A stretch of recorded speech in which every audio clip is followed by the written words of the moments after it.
Hello again. Today we're talking about a difference of squares. If I have x squared minus 16, notice that x squared is a square and 16 is a square, and the difference is the subtraction. A subtraction problem is difference, right? So if I have a difference of squares, I can actually factor this into two parentheses. All right, the square root of x squared is x, and the square root of 16 is 4. So then I would just have different signs here.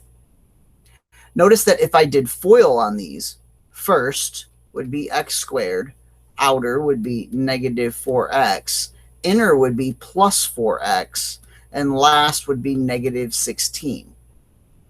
Notice that it's negative 4x plus 4x, and that's 0. So that would cancel.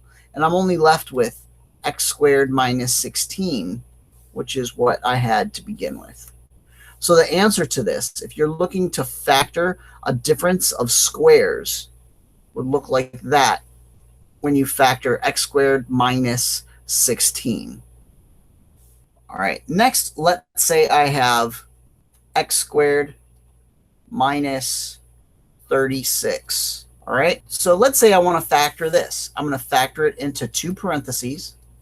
I'm going to take the square root of x squared, which is x, take the square root of 36, which is 6, and I will put two different signs in here, 1 plus, 1 minus. And that's how you factor a difference of squares. Let's say I have 16x squared minus 1. That also is a difference of squares. I factor it the same way. I take the square root of 16x squared. Well, the square root of 16 is 4. The square root of x squared is x. So I have a 4x in each one of my parentheses. The square root of 1 is 1. And I put different signs, plus and minus, in each parenthesis. And that's how you factor 16x squared minus 1. All right, let's say, though, I have 1/16 x squared minus 64. Well, this too is a difference of squares, so I can factor it into two parentheses, and I want to take the square root of 1/16.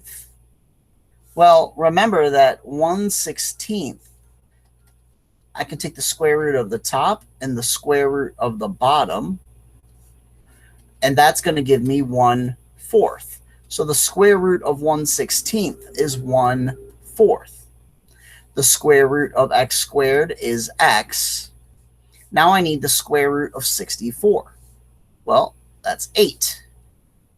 So I do plus and minus, and that's how you factor 1/16 x squared minus 64.